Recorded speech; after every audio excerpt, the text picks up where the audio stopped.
Bueno, buenas tardes reiteradas a todos. Espero que me escuchan bien, ¿no? Sí, se escucha bien. Sí, se Perfecto. escucha bien. Bueno, gracias. Eh, quedan algunos colegas tal vez por conectarse, pero vamos a iniciar en aras de no afectar el tiempo de ustedes y el mío, ¿no? Bueno, como ustedes recordarán, en la charla anterior estuvimos hablando de los accidentes, ¿no? De la definición de qué cosa era incidente, qué cosa era accidente, y entramos a analizar los diferentes tipos de accidentes. Hablamos de los accidentes episódicos. Recuerden que esos eran aquellos que ocurrían para un paciente en una sesión de tratamiento, y vimos ejemplos de accidentes de ese tipo que han ocurrido. Hablamos de los accidentes programáticos, que eran aquellos que ocurrían para un paciente, pero en todas las sesiones de tratamiento, y vimos también ejemplos de accidentes de ese tipo que han ocurrido. Y en el día de hoy vamos a continuar este módulo, digamos, del curso de accidentes, hablando de los accidentes sistemáticos. Y el objetivo es que ustedes conozcan las características que tienen este tipo de accidentes, los accidentes sistemáticos, e igual que hicimos en la charla anterior, vamos a mostrar algunos ejemplos de accidentes sistemáticos que han ocurrido. Bueno, la definición de qué cosas son los accidentes sistemáticos, cuál es la característica de estos accidentes en cuanto a la magnitud de las consecuencias que pueden tener. Y ya dijimos, vamos a ver un par de accidentes de tipo sistemático y vamos a ver el impacto que ellos han tenido. Por hablar de la definición, aunque es bastante obvia, los accidentes de tipo sistemático son aquellos que afectan todo el tratamiento de múltiples pacientes, provocando, por supuesto, desviaciones de dosis reales o potenciales que son significativas. En general, los accidentes de tipo sistemático son los que más se han publicado, porque son accidentes que pueden conducir a consecuencias muy graves y afectan a muchos pacientes. Quiere decir, es difícil que pasen de forma inadvertida, ¿no? Por supuesto, el nivel de las consecuencias que pueden producir estos accidentes va a depender, como en el caso de los anteriores, de la magnitud de la desviación de dosis derivada del suceso iniciador que los provoca, ¿no? Del error o el fallo humano, el error humano o el fallo de equipo que los provoca. Sin embargo, por tener un efecto acumulativo en la desviación de dosis, en la mayoría de los casos tienen consecuencias graves en múltiples pacientes. Y el hecho que ocurren en múltiples pacientes, estas consecuencias hacen que sean accidentes que explotan y prácticamente no pueden pasar inadvertidos.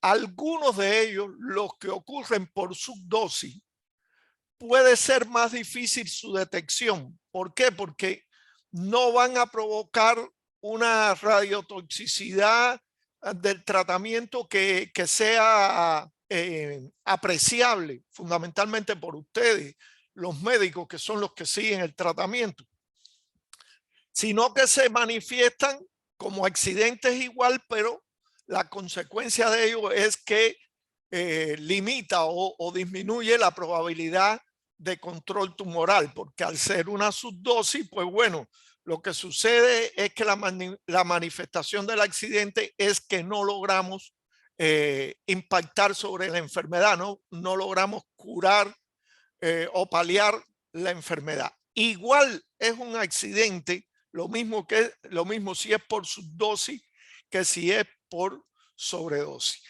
Pero son más difíciles de detectar porque a veces quedan enmascarados en esa respuesta que suponemos va a tener el paciente sometido a tratamiento y que eventualmente algunos pacientes, por características muy particulares de los pacientes o de la enfermedad que tienen, no se aprecia esa respuesta que esperamos, ¿no? Hay un caso muy famoso de un accidente de este tipo sistemático por subdosis, que yo no lo traje en esta charla, pero sí se lo quiero mencionar. Es un caso que afectó a 1024 pacientes y ocurrió en Estados Unidos.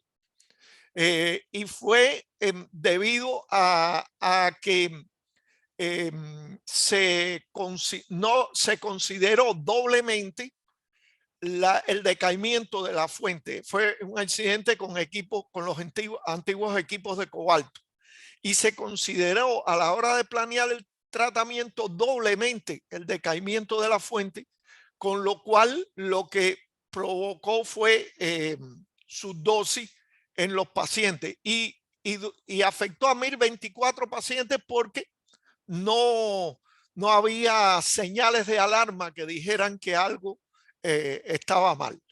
Pero bueno, en la mayoría, incluyendo estos dos casos que yo les voy a mostrar en el día de hoy, son accidentes que explotan con mucha elocuencia porque afectan a muchos pacientes y bueno, una respuesta, digamos, no predecible en un paciente siempre se puede esperar, pero cuando la respuesta es mala, hay radiotoxicidad en varios pacientes, pues enseguida saltan las alarmas. ¿Qué tipo de errores pueden conducir a estos accidentes sistemáticos? Bueno, en primer lugar, los errores de calibración de los haces y de las fuentes que son usadas en radioterapia. Quiere decir, la calibración de los equipos, errores de calibración de los equipos y la fuente es, digamos, de las causas más frecuentes de este tipo de accidentes. También pueden ser errores en la puesta en servicio de los equipos de adquisición de imágenes que se utilizan en planificación. O también errores en la puesta en servicio del sistema de planificación de tratamiento, que también puede impactar en muchos pacientes y ser errores muy significativos. También pueden ser errores en el mantenimiento, tanto preventivo como correctivo, de los equipos de radioterapia, que hagan que los equipos se utilicen con determinados problemas durante cierto tiempo. Y por tanto, como podemos tratar 20, 30, 40 pacientes y muchas veces más en un equipo, pues tienen también efecto sistemático. Pueden ser errores en los protocolos o los procedimientos de uso de los equipos. En particular vamos a ver uno que tiene que ver con los protocolos de uso, los procedimientos de uso del sistema de planificación. Y pueden ser también fallos ocultos que estén en los equipos de radioterapia y no sean detectados oportunamente por los controles de calidad. Supuestamente los controles de calidad se diseñan para que detecten esos fallos ocultos, pero eventualmente pudiera ocurrir que esos fallos estuvieran ahí ocultos por, digamos, por el tiempo o por el margen de tiempo que media entre un control anual y otro, por ejemplo. Y ahí pudieran estar esos fallos de equipo oculto y pudieran también convertirse en accidentes de tipo sistemático. Por ejemplo, en Safron, que ya hemos hablado de ello anteriormente, hay ejemplos de accidentes sistemáticos ocurridos que tienen que ver con determinados tipos de errores humanos o fallas de equipos que han acontecido. Por ejemplo, hay reportado un suceso en Safron que está relacionado con utilizar un factor de calibración del equipo dosimétrico que se usa para la puesta en servicio del equipo de tratamiento erróneo. Y eso, por supuesto, afecta la determinación de la relación dosis-unidad de monitor. Y ahí hay un suceso reportado sobre ese tipo de error. También cometer un error en al utilizar el certificado de calibración, que pueden ser confusión entre las unidades. Estamos acostumbrados, por ejemplo, a ver las unidades en centigrade y de repente el certificado viene reportada en miligrade. Eso puede llevar cierta confusión o error humano. También a la hora de utilizar los factores de calibración de las cámaras de ionización que se utilizan en la calibración, que a veces están expresados como un factor calculado en dosis absorbida en agua, en aire, que se le llama NK, y ya más modernamente se usa esos factores expresados en dosis absorbidas en agua. Ahí hay también un error reportado en Safron. Igual se pueden cometer errores al establecer las condiciones de referencia en las cuales se hace la calibración de los equipos, lo que puede llevar a que se obtenga una relación errónea dosis-unidad de monitor. Y ahí hay 4 sucesos de ese tipo reportados en Safron. Al igual que errores que pueden ocurrir a la hora de registrar los resultados de las mediciones que después se introducen erróneamente en el sistema de planificación. Y ahí hay también un suceso reportado en Safron. Vean, todos estos son de la etapa de puesta en servicio, y si nos equivocamos en la puesta en servicio, pues los errores van a ser van a tener carácter sistemático y van a provocar accidentes de tipo sistemático. También en la etapa de puesta en servicio del sistema de planificación de tratamiento hay en Safron reportado errores. Uno, al configurar erróneamente las cuñas en el sistema de planificación, y otro al introducir los datos que caracterizan los haces de radiación que estaban disponibles. Hay un suceso de cada tipo reportado en Safron. En la etapa de mantenimiento y reparación de los equipos pueden ocurrir modificaciones erróneas de parámetros críticos del equipo que conlleven a accidentes de tipo programático. Por eso es tan importante que una vez que se hace un mantenimiento y una reparación, pues el físico valore el alcance de ese mantenimiento y reparación, y en caso que sea necesario haga mediciones. Hay ahí un suceso también reportado en esta base de datos del OIA que se llama Safron. En la etapa de planificación del tratamiento hay un suceso que es el que vamos a ver básicamente aquí, que es modificar las instrucciones de uso del TPS que pueden causar errores en la planificación de los tratamientos en sentido general de todos los tipos de tratamiento. Quiere decir, aunque el TPS está bien comisionado, si se usa incorrectamente el TPS también puede causar suceso, y ahí hay un suceso reportado en Safron. Ya es más raro los accidentes de tipo programático en la etapa de ejecución del tratamiento, pero pueden ocurrir por un fallo del equipo que dé lugar a la variación de la relación dosis-unidad de monitor. Ahí hay un suceso reportado en Safron. Hay un suceso reportado en Safron que tiene que ver con el posicionamiento incorrecto del blanco en el acelerador lineal. Quiere decir, esto lleva a que obviamente esperamos, por ejemplo, tener haces de fotones y lo que tenemos son haces de electrones, o a la inversa, esperamos tener haces de electrones y lo que tenemos son haces de fotones. y ahí hay un suceso también reportado en Safron. En cuanto al multilámina, hay un par de sucesos reportados en Safron debido al posicionamiento erróneo de las láminas. Por eso es importante hacerle controles de calidad también al multilámina.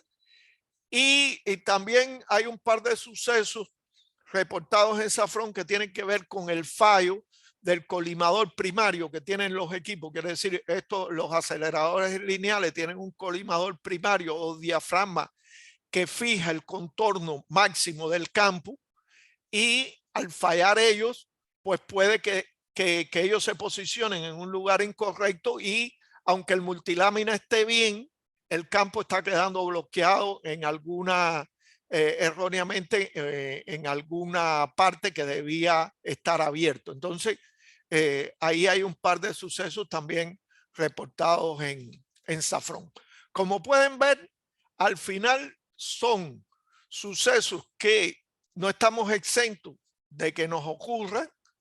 Lo importante es siempre tener presente dónde pueden ocurrir este tipo de accidentes, y no por gusto. La mayoría de la exigencia de las regulaciones y de los protocolos van dirigidos precisamente a evitar este tipo de sucesos que tiene consecuencias en múltiples pacientes. Si bien un paciente para nosotros, claro que es muy importante, indudablemente la magnitud de un accidente es mucho mayor si afecta a múltiples pacientes. Bueno, como ejemplo de accidentes de este tipo que han ocurrido, vamos a hablar de dos que son muy famosos y que están publicados por el Organismo Internacional de Energía Atómica en reportes que se elaboraron sobre estos accidentes. Uno es el accidente que ocurrió en Panamá en el año 2000, que tiene que ver con el manejo, con los protocolos de uso del sistema de planificación, y otro, vamos a ver más adelante, tiene que ver con el accidente que ocurrió a la hora de calibrar un equipo de radioterapia en Costa Rica en el año 1996. Son dos accidentes, digamos, de los que son de libro, de las cosas que pueden pasarnos y llevarnos a este tipo de situaciones, ¿no?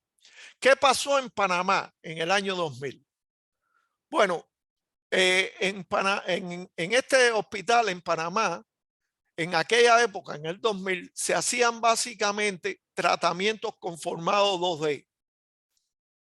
El TPS que ellos tenían, que muchos de ustedes usaron TPS de ese tipo, eran TPS bastante simples, que tenían ciertas restricciones. En el caso de ellos, en Panamá, el TPS permitía calcular distribuciones de dosis para campos bloqueados que no tuvieran más de 4 bloques de protección. Quiere decir, es lo típico, ¿no? Que un campo cuadrado que se pone en bloque para bloquear los vértices, digamos, de esos campos, o rectangulares para bloquear los vértices.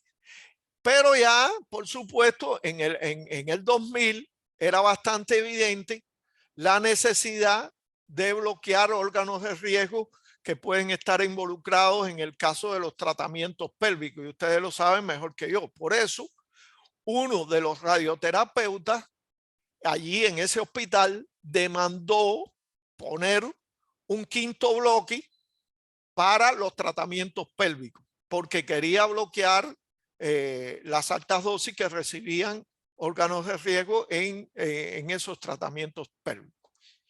Los físicos allí empezaron a pensar cómo podían cumplir esta exigencia del radioterapeuta, que además era una exigencia muy válida, y para superar las limitaciones que ponía el TPS, se ideó digitalizar varios de esos bloques de los vértices del campo, realizando dos lazos, un lazo interior y un lazo exterior. Con el lazo interior pretendían definir el contorno interno del campo y con el lazo exterior definir el contorno externo del campo de radiación.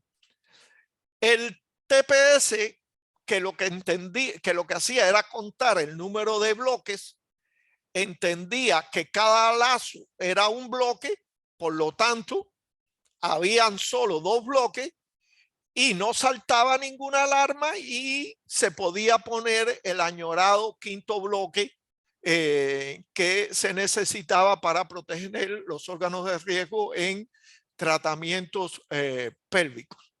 Quiere decir, ¿cómo funcionaba el TPS? Bueno, según lo diseñaron, usted introducía el primer bloque, bloque 1, marcaba todo el contorno del bloque. Después introducía el bloque 2, marcaba todo el contorno del bloque, ya el TPS contaba dos bloques.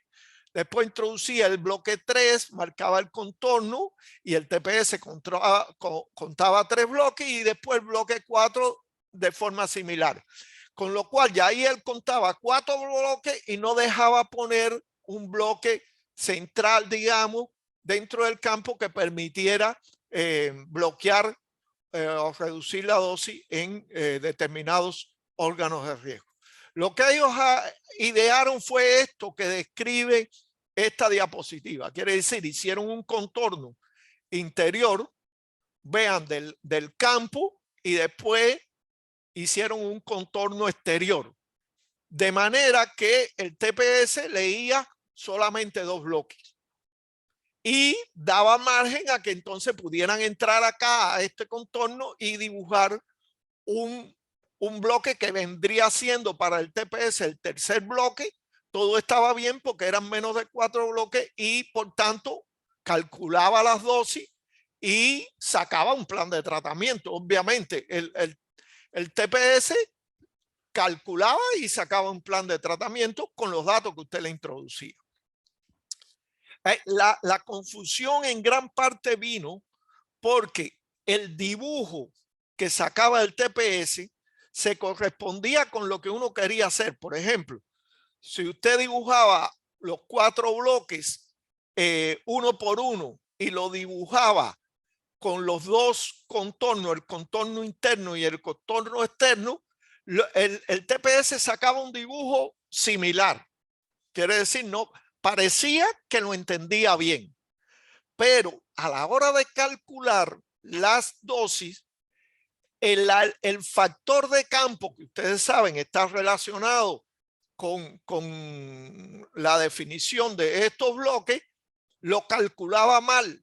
Y entonces las curvas de isodosis para un campo así abierto, aunque tenían formas similares, lo cual no llamaba mucho la atención, sí había una gran diferencia en cuanto a la magnitud de los valores que calculaban. Vean dónde estaba la curva del 50% en un caso y dónde estaba la curva del 50% en el otro cálculo. Si usted comparaba los planes hechos de una forma y los planes hechos por la otra forma. Claro que como las formas de las curvas eran similares y no saltaba ninguna alarma y el dibujo era similar, pues todo el mundo asumió que, que habían burlado el TPS, la restricción del TPS, en buena ley, querían hacerlo bien, pero entendían que lo habían logrado y siguieron adelante con los tratamientos. El resultado, bueno, 28 pacientes afectados con este suceso. Desde que el suceso ocurrió, desde que se hizo el primer plan hasta que se detectó el accidente. De esos 28 pacientes que estuvieron afectados, había 8 pacientes que habían fallecido en el momento que se detectó en el 2000 el accidente. De esos 8 pacientes, se pudo constatar que 5 de las muertes estaban directamente relacionadas con el error que había ocurrido. Habían 2 pacientes, 2 casos, que la información era insuficiente, porque una de las cosas que revela también este tipo de accidente, o reveló en aquel momento, es que no habían suficientes registros para hacer una reconstrucción adecuada de las dosis que habían recibido los pacientes. Sí había un paciente que estaba claro que no había muerto por causa del accidente, sino que había muerto por una metástasis que había desarrollado. Todavía sobrevivían el 30 de mayo del 2001, que fue una misión del OIA, sobrevivían 20 pacientes que habían sido afectados, de los 28 que habían sido afectados, y por los niveles de dosis, de desviaciones de dosis que ellos recibieron, el grupo de expertos del OIA pronosticó que 2/3 de esos pacientes iban a desarrollar en algún momento de su vida consecuencias, iban a sufrir consecuencias debido a los efectos severos de las radiaciones que recibieron debido al accidente. Después de eso no hubo más seguimiento de esos 20 pacientes, pero ese fue el pronóstico que se hizo en aquel momento, con lo cual presumiblemente algunos de esos 20 pacientes o vivieron muy afectados con determinadas lesiones radioinducidas, o murieron a causa de este accidente. Lecciones aprendidas de este accidente, muy importante. Los equipos de radioterapia deben ser operados dentro de los límites que establece el fabricante. Eso vale para el acelerador, para el TPS, para todo, para el equipo de braquiterapia, para todo. No podemos querer innovar y superar límites que establezca el fabricante, porque hay determinadas cuestiones en el funcionamiento interno de los equipos que nunca llegamos a saber, que son como cajas negras para nosotros, los usuarios, porque no tenemos por qué llegar a ese nivel de conocimiento sobre los equipos. Entonces, si el fabricante dice no lo use en tales condiciones, usted respete eso, porque si no, está asumiendo un riesgo muy alto. Segundo, y eso fue algo que quedó muy bien, digamos, muy bien reafirmado con este accidente, y es que el TPS, aunque lo vemos como una computadora, un software que está instalado en la computadora, el TPS tiene que ser considerado como un equipo médico más. Incluso hay y lo vamos a ver después en algún momento en el curso, hay normativa de la Comisión Electrotécnica Internacional, de la IEC, que está dirigida a los sistemas de planificación de tratamiento, porque los sistemas de planificación de tratamiento son eso, son un equipo médico más dentro de un servicio de radioterapia. Y por ello tienen que estar sometidos a pruebas de puesta en servicio, aceptación y puesta en servicio, y a controles de calidad periódicos.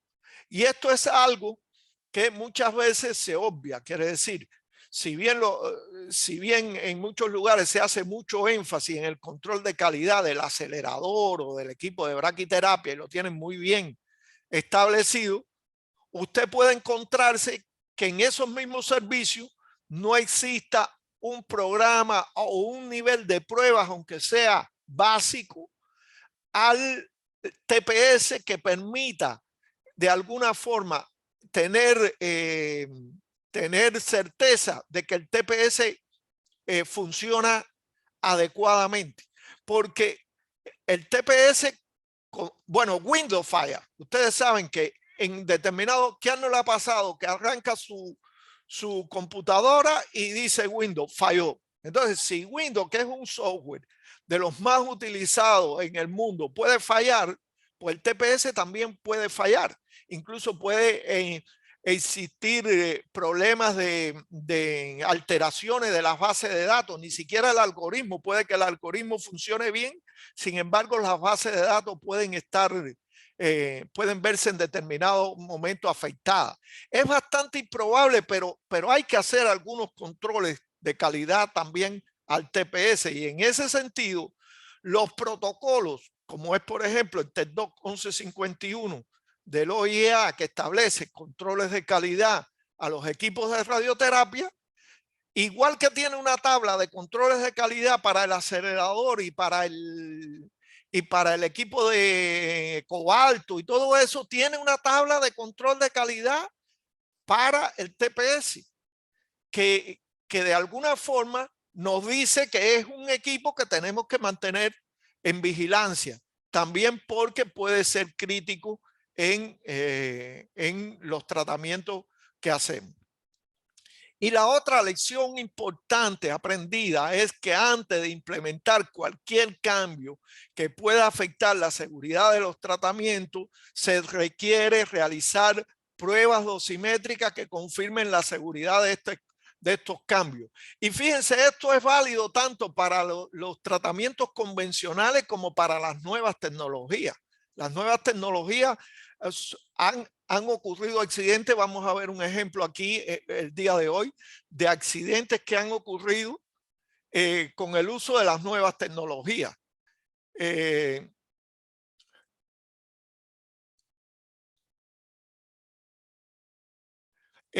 Aquí me preguntan en el chat si el OIA no ha planteado analizar las 20 historias clínicas de esos pacientes. Es muy buena pregunta. Lo que pasa es que ustedes saben que el OIA en su, digamos, la forma que tiene de actuar es de dar recomendaciones. El OIA no es un organismo supranacional que pueda imponerlo. Yo supongo que el OIA recomendó en su momento darle seguimiento a todos estos pacientes y todo eso. Lo que sucede con los accidentes es que también después los países y las autoridades de los países, sobre todo cuando ocurren accidentes de esta magnitud, se muestran ya un poco más reacias a divulgar los resultados de este tipo, porque de alguna forma en estos tipos de accidentes se ve comprometido todo el mundo. Lo que tenemos que evitar que ocurran, porque mire, yo estuve en Panamá después de este accidente. La autoridad reguladora de Panamá, no, después de este accidente, nunca más, estuvo mucho tiempo que no entregaba ninguna licencia a ningún servicio de radioterapia. Estaba temerosa de entregar la licencia a los servicios de radioterapia por lo que había ocurrido, porque si ellos lo que de alguna forma se vieron involucrados también en este tipo de accidentes, y después exigían una cantidad de controles redundantes para todas las cosas que pusieron a los servicios de radioterapia de Panamá en una situación bastante difícil, porque era, por ejemplo, si los planes había que revisarlo y recontrarrevisarlo y hacer el cálculo de las unidades de monitor y otra persona más calcularlo con otro plan. Quiere decir, ya después de que saltan problemas de este tipo, pues, por supuesto, todo el mundo trata de protegerse. Me imagino que si no hay más información divulgada por el OIA fue porque el gobierno de Panamá o las autoridades de Panamá decidieron no dar más información sobre esos 20 pacientes, pero estoy seguro que el OIA sí recomendó que se siguieran y estoy seguro que también se siguieron. Lo que pasa es que la información no fue publicada, digamos. Entonces, aquí hay un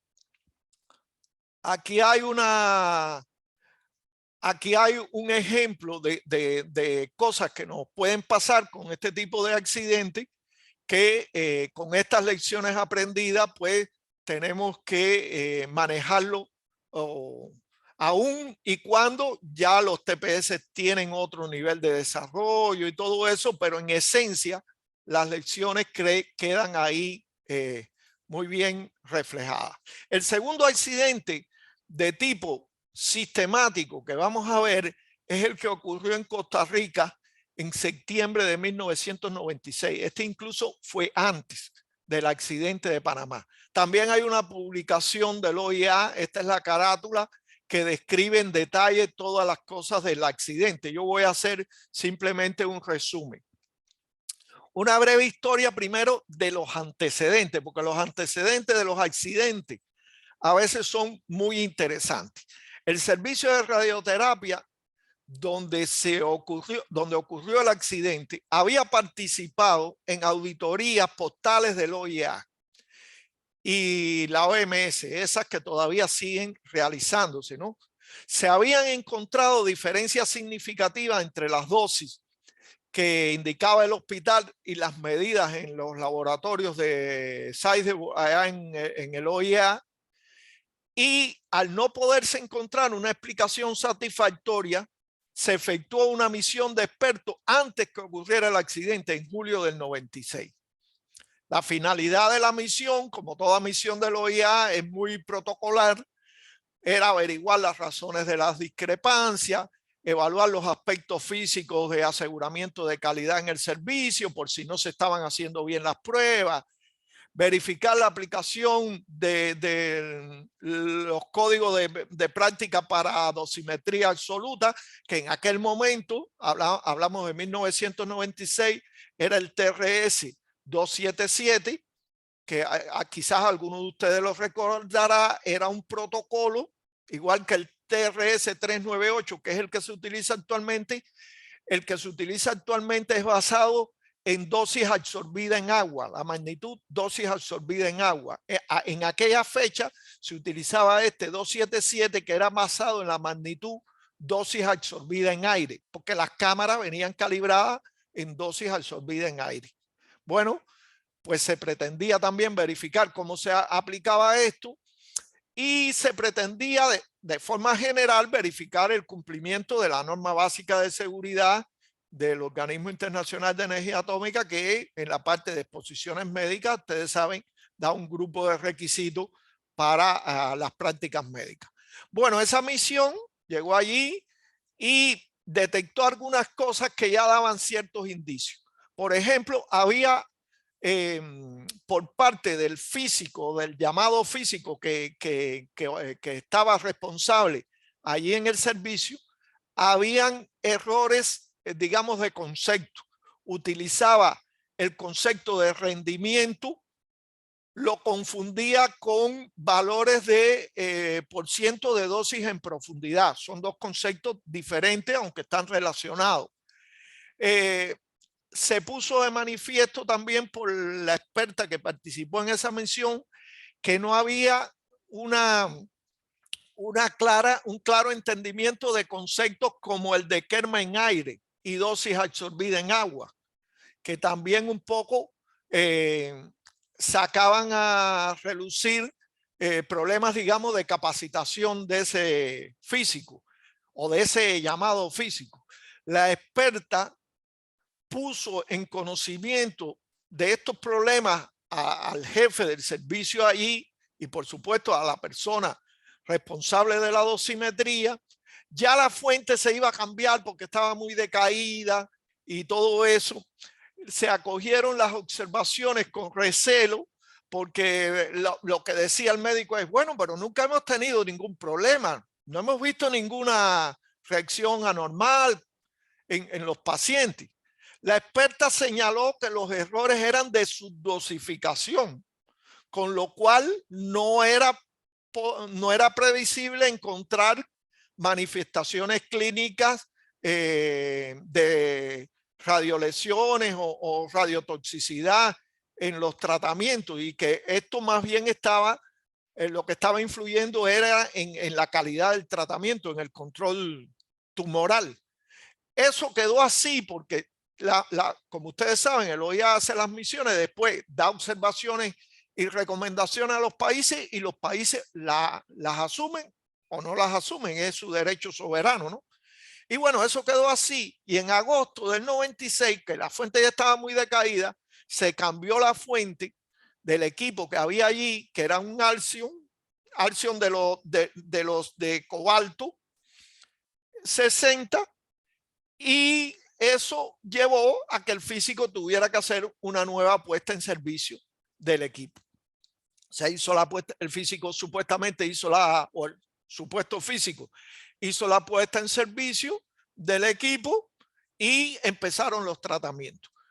Cuando empezaron los tratamientos, había un radioterapeuta que era de un hospital que derivaba pacientes allí al hospital donde estaba el equipo de tratamiento, donde ocurrió el accidente. Estos son los nombres de los hospitales, están publicados en ese reporte del OIA. Y ese radioterapeuta observó que habían reacciones severas en pacientes tratados con el equipo que tenía la nueva fuente. Y esas reacciones son cosas que seguramente ustedes también lo hubieran detectado, se reflejaban en dermatitis, radiodermitis, lesiones que afectaban el tracto gastrointestinal, por ejemplo, diarreas prolongadas y dolor abdominal. Ese tipo de cosas pusieron a meditar a este radioterapeuta. Y lo cierto es que en realidad ya los tecnólogos del servicio San Juan de Dios Este, donde estaba el equipo, habían alertado de que había algunos indicios de que algo estaba mal. Pero bueno, como eran tecnólogos, lamentablemente en muchos lugares se subvalora mucho la opinión de los tecnólogos. Decían, no, si el físico calculó ahí, todo eso está bien, eso está bien. Y no fueron tomadas en cuenta las observaciones de los tecnólogos, lo que también es una lección aprendida de este accidente, aunque no conste en ningún libro, y es que hay que oír la opinión de todo el mundo, porque la radioterapia es un equipo de trabajo y hay que tener en cuenta que los tecnólogos también tienen una gran experiencia. Bueno, este médico incluso fue más allá, porque él fue capaz de comparar las hojas de tratamiento de los pacientes y notó que el rendimiento del equipo de acción, que se había recargado con una nueva fuente como de 10.000 Curie, era menor que el rendimiento de un equipo Teratron que él tenía, que tenía una fuente ya muy gastada, de muchísima menos actividad. Con lo cual le saltaba la curiosidad, ¿cómo es posible que la fuente nueva, el equipo con la fuente nueva va a tener un rendimiento menor que el equipo que tiene la fuente gastada? Bueno, tanto dio el médico que informó al personal responsable de la dosimetría de este hospital donde estaba el equipo, que se decía físico, y tanto presionó que el 27 de septiembre del 96, tras un mes de trabajo con la nueva fuente, se decidió contactar o contratar al físico un físico de otro hospital, y se le pidió que verificara la puesta en servicio que había hecho el físico del Hospital San Juan de Dios. Bueno, lo que se supo al final del accidente es que el físico realmente no era un físico médico. Quiere decir, era alguien que tenía alguna formación como físico. En ningún caso tenía formación de posgrado en física médica, tenía escasos recursos, escaso nivel de formación en los temas de física nuclear y temas que son muy importantes para entender el problema físico del uso de estos equipos. Y bueno, al final terminó preso. Este señor terminó finalmente preso, ¿no? Por causa del accidente. Cuando vino el físico y verificó la puesta en servicio que se había hecho del equipo de acción, determinó un valor de rendimiento de 2.02 Gray por minuto. a la profundidad del máximo. Y el valor que se había estado utilizando desde que el equipo fue comisionado con la nueva fuente era de 1.22 Gray por minuto. Quiere decir, como se puede ver, había una diferencia muy grande en cuanto al rendimiento que se estaba usando y el rendimiento real de la fuente. Ahí ellos se pusieron a investigar dónde estaba el error y detectaron que algo que parecía bastante trivial, que era la lectura del temporizador, pues se había tomado erróneamente. Se había tomado un valor de 0,3 minutos que debió ser 18 segundos, se había confundido y se había tomado como 30 segundos. Con lo cual, como ustedes ven, había una diferencia de un 66% menor de la lectura real respecto al tiempo de lectura que se había usado para calcular el rendimiento. Y ahí era donde estaba precisamente el error que llevó a este gran accidente. El valor de tasa de dosis de referencia calculado, tomando como base ese tiempo, era más que ese tiempo, que era más largo que el real, resultaba inferior que el rendimiento real del equipo. Por lo tanto, para usted dar, no sé, 200 centigrade, pues entonces usted tenía que dar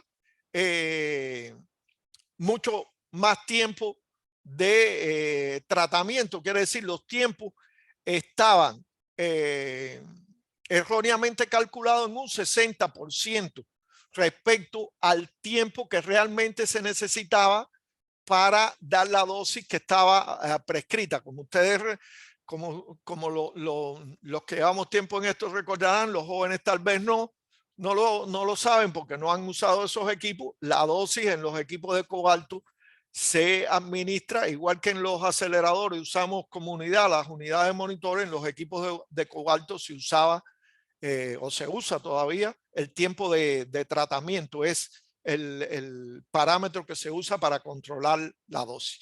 Como consecuencia, 115 pacientes resultaron afectados. Al menos 17 habían fallecido por sobreexposición ya en octubre de 1998, en el momento en que se hizo una primera misión del OIA para ver las causas de este accidente. La evaluación de las dosis que recibieron los pacientes no fue posible hacerla correctamente en más de 100 hojas de tratamiento, porque los datos disponibles no eran suficientes para hacer correctamente una estimación, una evaluación retrospectiva de las dosis que habían recibido.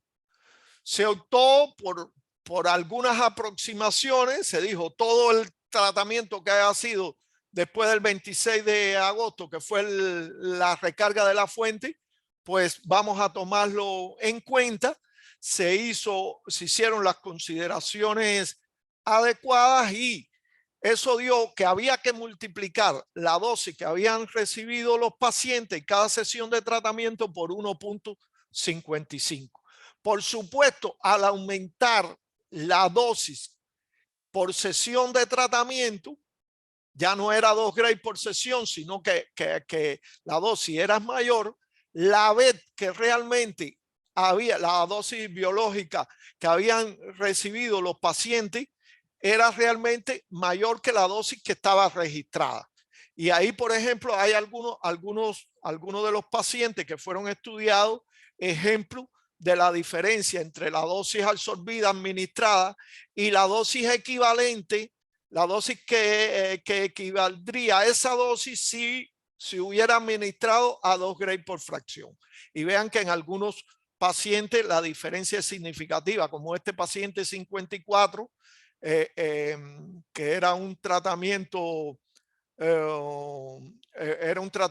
que se le administraron 52 Gray, pero en realidad fueron 71 Gray, tomando 2 Gray por fracción. Y vean, y otros de cerebro que se le administró, por ejemplo, 68 Gray y eran 75 Gray, tomando 2 Gray por fracción.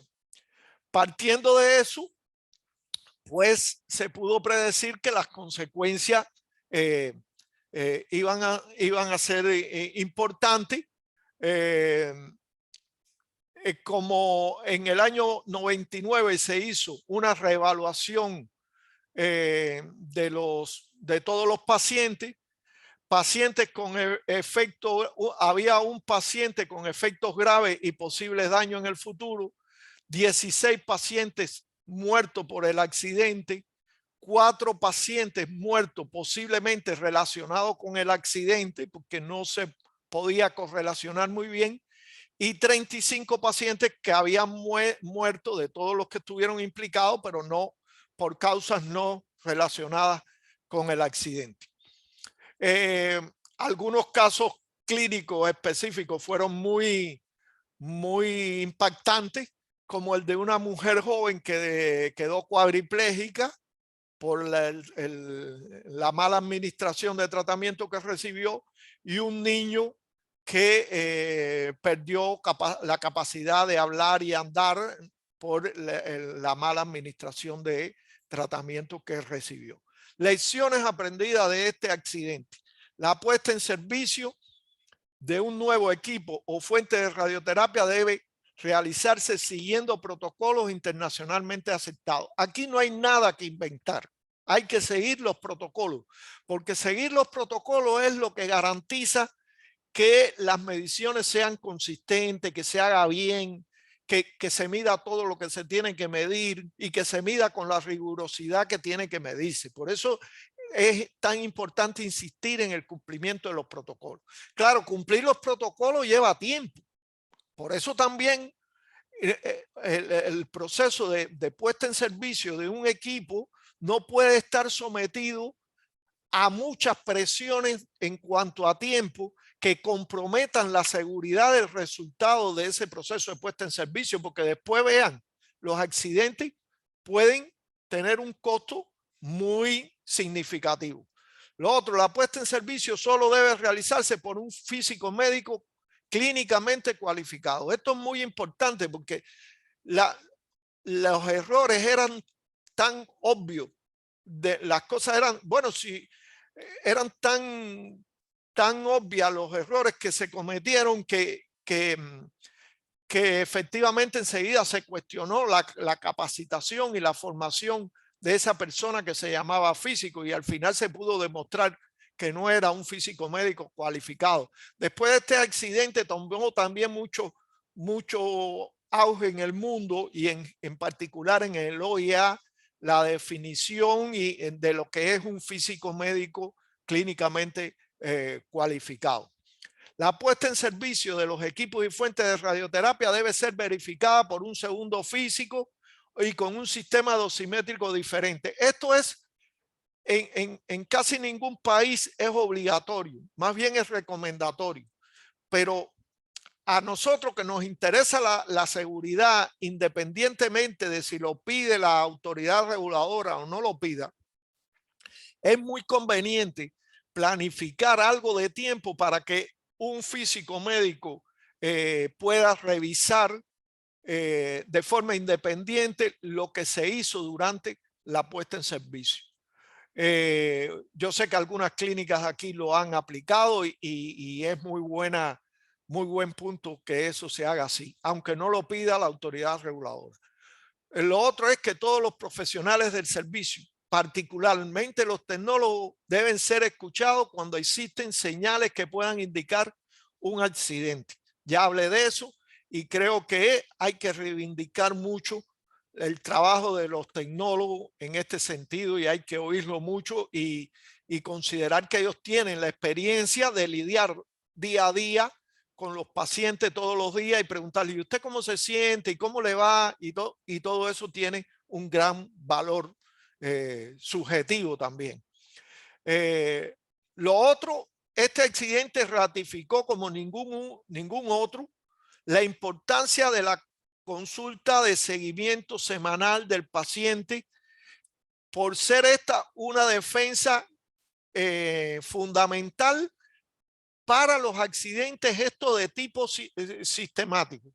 Quiere decir, nunca nadie mejor que ustedes mismos en la consulta de seguimiento pueden darse cuenta. Vean cómo ese médico se dio cuenta, aún no siendo un equipo de su hospital, que ahí algo estaba pasando y algo estaba mal. Y ustedes tienen toda la formación y la posibilidad para darse cuenta de ello. Entonces, independientemente que el físico jure que todo está bien y todo eso y que convenza con muchos gráficos y muchos cálculos, si la clínica de ustedes denota que algo anda mal, vale la pena revisarlo todo de nuevo. Y es por eso que es tan importante el papel que juega el médico radioterapeuta como al final, como la persona que tiene un seguimiento más global de todo el proceso de radioterapia.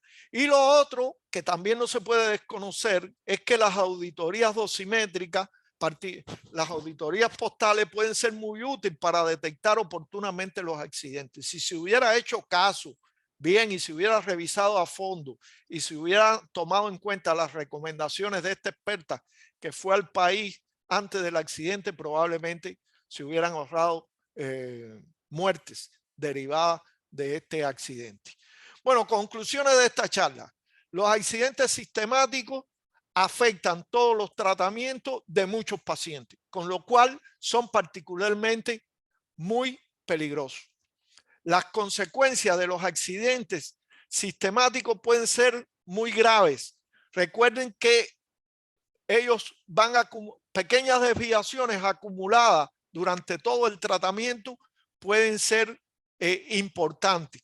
A diferencia de que de los accidentes, recuerden, episódicos, donde el error ocurría en una sesión y probablemente, aunque la desviación sea importante, no va a impactar significativamente en el tratamiento total. Los accidentes pueden ocurrir por errores y fallos en diferentes etapas del proceso de tratamiento. Estos accidentes sistemáticos ya vimos que están reportados por Safron en diferentes etapas y momentos del proceso de tratamiento. Y la mayor cantidad y la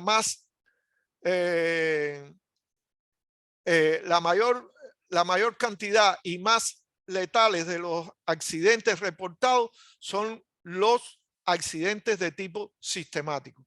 Quiere decir, cuando usted analiza los reportes que hay, los accidentes sistemáticos son como algo que explota y no permiten quedar ocultos. Ellos salen a la palestra pública y tenemos que protegernos muy bien por el bien de los pacientes en primer lugar, pero también por el bien de la radioterapia, porque la radioterapia puede verse muy afectada como especialidad en los casos de estos accidentes. Yo estuve en Costa Rica después de ese accidente del año 96, unos años después, y varios años después todavía se exigía en los servicios de radioterapia de Costa Rica que fueran extranjeros, profesionales extranjeros, los que trabajaran en esos servicios. Incluso hubo un momento que prácticamente los profesionales de allí de Costa Rica se vieron afectados, aunque no tuvieran nada que ver con el accidente, porque la opinión pública generó mucha presión.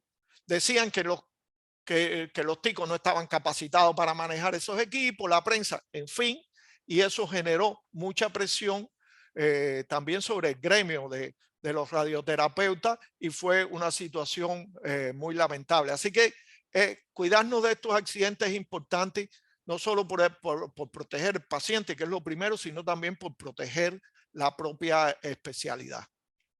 Bueno, hasta aquí esta primera charla. No sé si tienen alguna pregunta.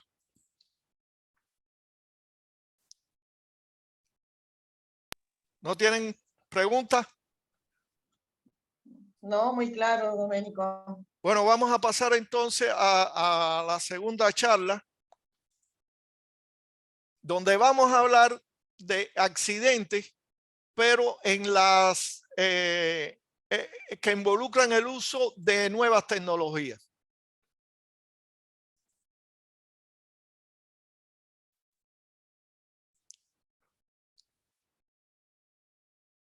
¿Lo ven ahí? Sí, se ve bien. Perfecto. Sí, se ve, se ve. Bueno, hasta aquí todo parecería que los accidentes nada más ocurren en las viejas tecnologías, que los accidentes ocurren nada más en los países subdesarrollados y todo eso. Bueno, aquí vamos a ver 3 ejemplos de accidentes que han ocurrido con nuevas tecnologías y que de alguna forma también tienen lecciones aprendidas que aprender, que concientizar y llevar a nuestra práctica diaria, sobre todo porque también estas nuevas tecnologías están llegando y seguirán llegando a Uruguay y tenemos que estar preparados para eso. El primer accidente que vamos a ver ocurrió en Epinal, en Francia, en el año 2004. Allí se usaban cuñas estáticas de las convencionales, pero el equipo tenía posibilidad de usar cuñas dinámicas o virtuales y esto facilitaba mucho los tratamientos porque reducía los tiempos de tratamiento, reducía las acciones humanas que tenían que hacer los profesionales, etcétera, con lo cual se tomó la decisión de pasar a hacer tratamientos con cuñas dinámicas. Ellos tenían un solo físico. Fíjense, aunque estaban en Francia, tenían un solo físico que trabajaba a tiempo parcial en esa clínica, en ese hospital. El hombre estaba muy cargado de trabajo. En la preparación para el cambio, lo que a él se le ocurrió fue tomar 2 operadores que supuestamente trabajaban como dosimetristas, 2 tecnólogos que trabajaban como dosimetristas, le dio una breve demostración verbal de cómo se trabajaba con las cuñas dinámicas y los dosimetristas captaron de eso lo que captaron. No tenían ningún manual de funcionamiento del TPS en idioma francés. Los franceses son un poco celosos de su idioma. Estaban en inglés, pero ellos son franceses. No tenían, por tanto, ningún documento que en idioma francés explicara bien cómo se manejaba el TPS con las cuñas dinámicas. La particularidad fue que cuando se introdujo este cambio, habían defensas que normalmente se hacían en la clínica, pero que coyunturalmente no estaban aplicándose por las cosas que nos pasan en la vida real, ¿no? El procedimiento de verificación de las unidades de monitor de forma independiente no se estaba realizando, claro, porque el físico tenía muy pocas horas ahí en ese hospital, porque tenía mucho trabajo en otros hospitales también. Y los diodos utilizados para hacer la dosimetría en vivo, que en determinados momentos se usó, ya no se estaban usando porque, claro, también implicaba un trabajo adicional para el físico y también porque los problemas que sabemos que tiene asociado la dosimetría en vivo cuando hay una alta carga de trabajo. Para entender cómo ocurrió este accidente, bueno, esta es una curva típica de lo que implica la colocación de las cuñas en un campo de radiación. Esto ustedes lo saben mejor que yo, pero la idea es esta, ¿no? Usted coloca la cuña, que es un material físico que de alguna forma atenúa la radiación. En el lugar donde hay mayor espesor de cuña, se atenúa más la radiación. En el lugar donde hay menos espesor de cuña, se atenúa menos la radiación. Pero la cuña está siempre en el haz, con lo cual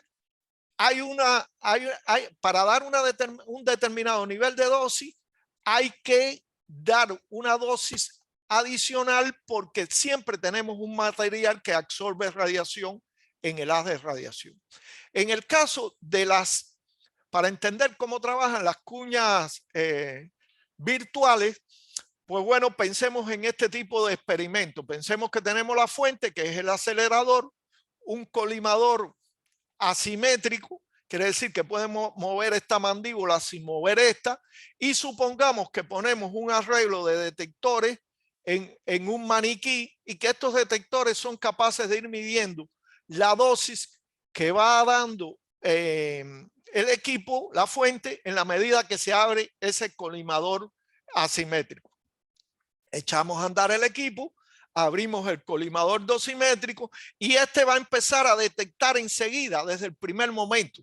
Sin embargo, estos detectores que están aquí, o la dosis aquí, que se detectará, será cuando prácticamente el colimador esté completamente abierto. Si nosotros proteamos o esquemáticamente reflejamos los resultados de las mediciones de estos detectores, vamos a tener un perfil del campo que va a ser, como ustedes ven, muy similar al perfil de una cuña física. Entonces esa es la idea de la cuña dinámica, ¿no? Al abrir el colimador asimétrico, pues logramos un perfil similar. La ventaja de la cuña dinámica es que dependiendo de la velocidad con que se abra el colimador asimétrico, podremos simular diferentes ángulos de la cuña, lo cual es una ventaja porque, como sabemos, en las cuñas físicas pues tenemos que entrar y cambiar la cuña de 45 por la de 30. No, aquí simplemente regulando la velocidad con que se abre el colimador asimétrico, pues se puede regular el ángulo de la cuña. Y la segunda gran ventaja es que se necesitan muchas menos unidades de monitor para dar una dosis determinada. ¿Por qué? Porque si bien en la cuña física la cuña siempre está interfiriendo, en la cuña dinámica el campo se va abriendo y por tanto hay menos atenuación del haz en la medida que se abre el campo. Quiere decir, las unidades de monitor con cuña dinámica son mucho menores que las unidades de monitor con cuña física. Bueno, lo que ocurrió en Epinal fue sencillamente que los dosimetristas no entendieron bien cómo era el procedimiento y entonces lo que ellos estaban acostumbrados era colocar aquí directamente cuál era el ángulo. Y el TPS entonces entendía que era cuña física y calculaba con estos ángulos de cuña física. Ellos no entendieron, porque no manejaban bien el inglés, que DW era cuña dinámica y que si marcaban ahí DW en el TPS entonces le desplegaba los diferentes ángulos para las cuñas dinámicas. De manera que ellos marcaron acá arriba, hicieron el cálculo como si fueran cuñas físicas, pero el tratamiento estaba planeado como si fuera cuña dinámica.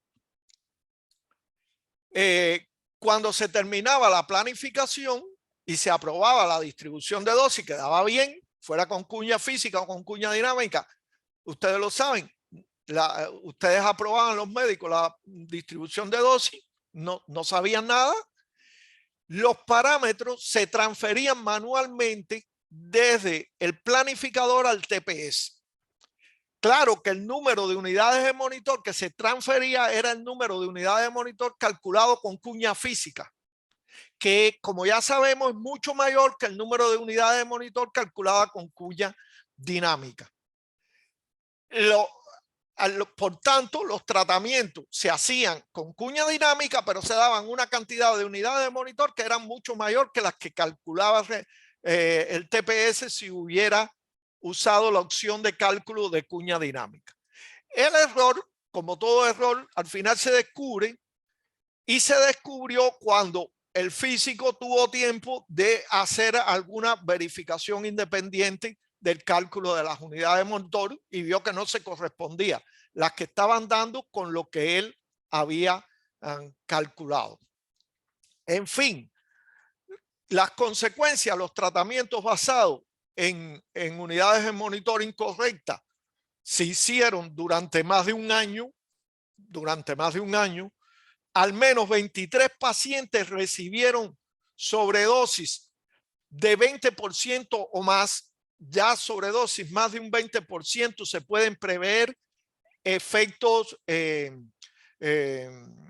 efectos importantes, daños importantes al paciente. En septiembre del 2005, entre septiembre del 2005 y septiembre del 2006, 4 pacientes ya habían fallecido de esos que recibieron desviaciones de dosis alta, y al menos 10 pacientes presentaban complicaciones graves por radiación, con síntomas como dolor intenso, fístula, etcétera. Síntomas típicos que ustedes conocen se dan en este tipo de accidentes. Lecciones aprendidas. Primero, asegúrese de que el personal es suficiente para asumir las nuevas tecnologías. Un físico al tiempo parcial, corriendo de una clínica para otra, no es un escenario adecuado para asumir nuevas tecnologías. Por eso es importante contar con un staff que sea adecuado para asumir nuevas tecnologías. Lo otro importante, asegúrese que el personal comprende las propiedades y limitaciones del equipo que está usando y que lo entiende bien, que están debidamente capacitados en los procedimientos que tienen que seguir. No es que vengo y te hago una explicación verbal, no, tiene que haber un procedimiento escrito, que si la explicación no basta, el tecnólogo o el dosimetrista pueda ir a ese procedimiento escrito y saber qué es lo que tiene que hacer para no cometer errores. Lo otro, asegúrese incluir en el programa de garantía de calidad para los procedimientos formales para verificar nuevas tecnologías y procedimientos antes de su implementación. No se puede implementar nada pensando que todo está bien. Hay que hacerlo sobre la base de que se midan las cosas y se demuestre que está bien. La verificación independiente de las unidades de monitor de los planes de tratamiento es una defensa muy buena que debe, siempre que sea posible, aplicarse. Ya sabemos que en IMRT con planificación inversa es algo que no procede, pero en tratamientos convencionales muy bien puede aplicarse.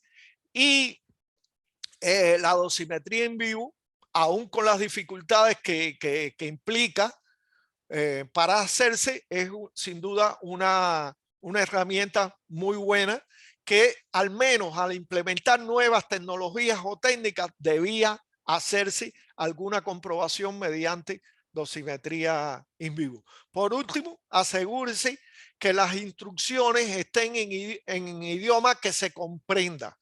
Y esto, después de este accidente, se ha traducido en que en muchos países la normativa pide que las instrucciones de operación y eso de los equipos estén en idioma que se entienda en el país, que no quede si la persona conoce inglés o no conoce inglés, sino que se traduzcan al idioma del país. Ese en cuanto a ese accidente.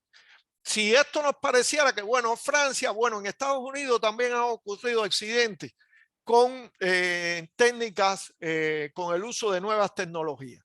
En octubre del 2007, en Michigan, se ocurrió un accidente relacionado con un tratamiento con Gamma Knife. En esta instalación era común que se preparaban a los pacientes para hacer los procedimientos con Gamma Knife y se usaran imágenes de resonancia magnética para lesiones cerebrales, ¿no? La práctica estándar que estaba de alguna forma extendida en la clínica era que colocar los pacientes con la cabeza hacia el gantry y escanear el paciente en la dirección desde la cabeza hacia los pies. por alguna cuestión, como no era algo que estaba rígidamente establecido en protocolos, pues no se colocó el paciente así y se escaneó el paciente de manera inversa. Resultado, todo lo que era del lado derecho de del cerebro, pues en la imagen se veía a la izquierda y viceversa. El físico no se dio cuenta del error al importar las imágenes y por tanto no hizo ninguna anotación de este tema.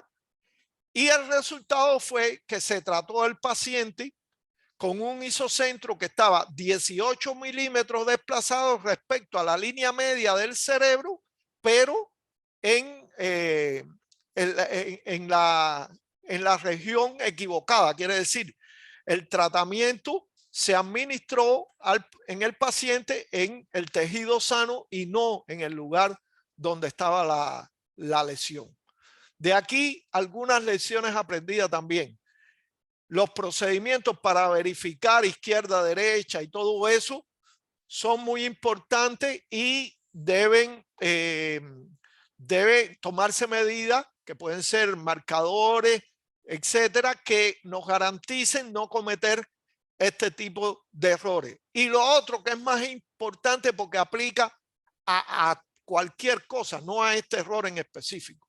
Hay que asegurarse de que existan y se conozcan los protocolos que se utilizan en la adquisición de las imágenes de los pacientes. Eso no puede quedar en algo o en vagas indicaciones o algo que resuelva el tecnólogo en el momento que está allí a la hora de adquirir las imágenes. Eso es algo que tiene que estar bien recogido en procedimientos y se actúe según esos procedimientos.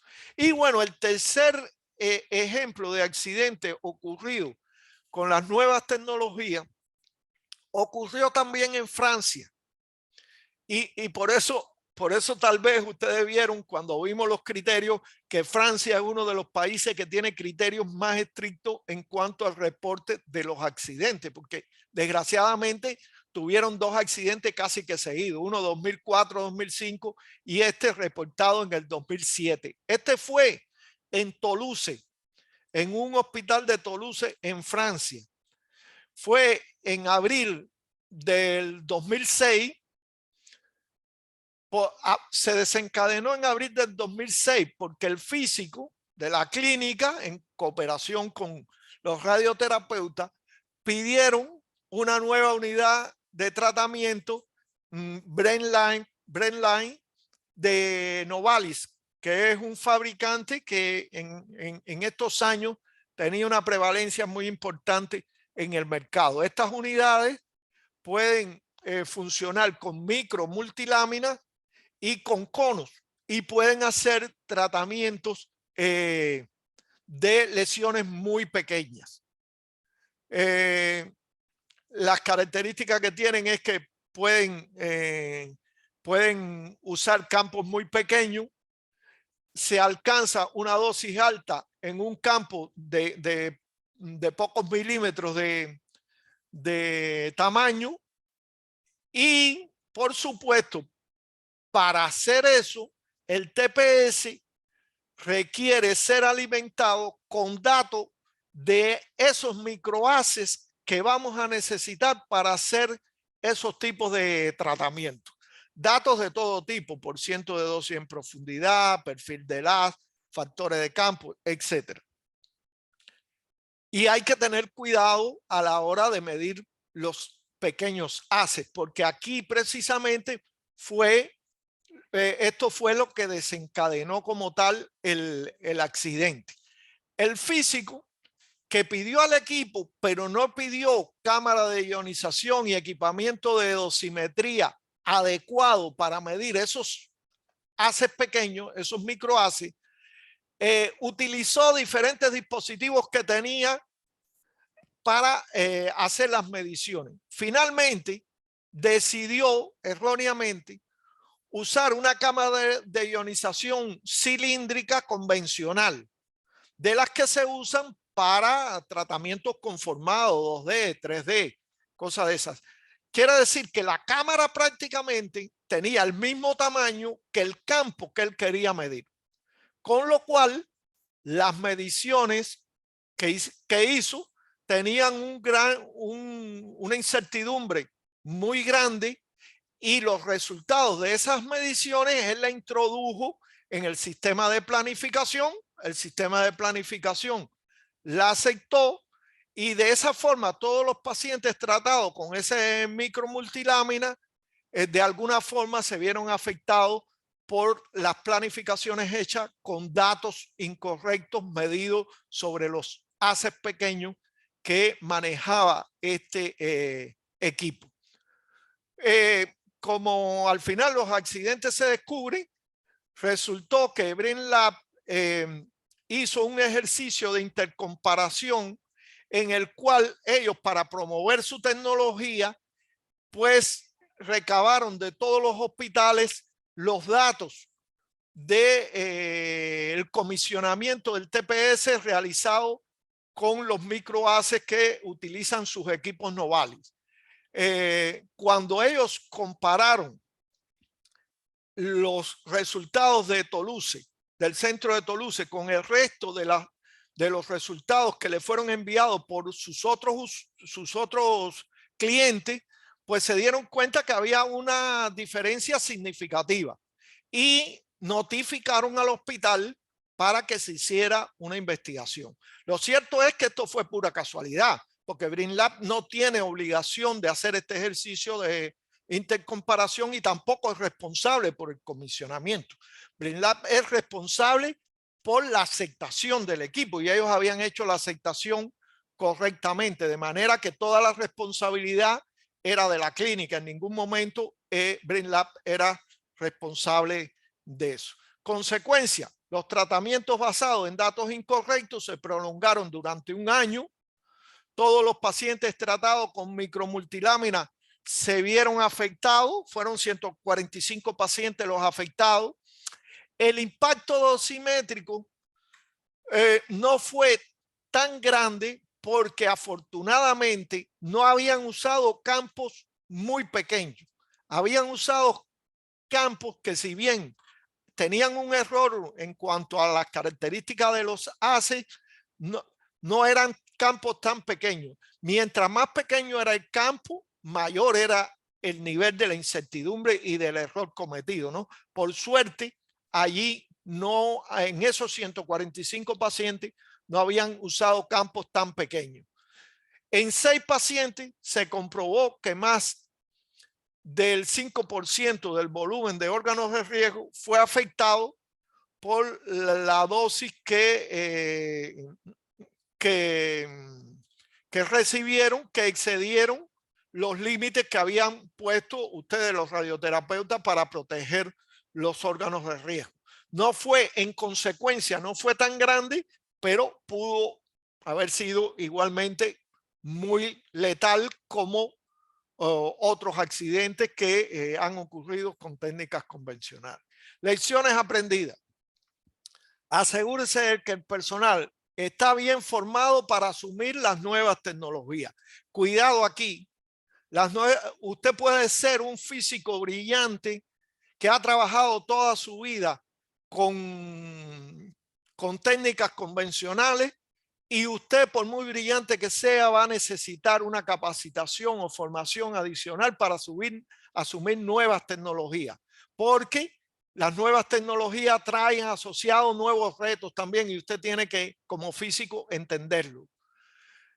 También es importante asegurarse que el personal comprende las propiedades y limitaciones de los equipos que está usando.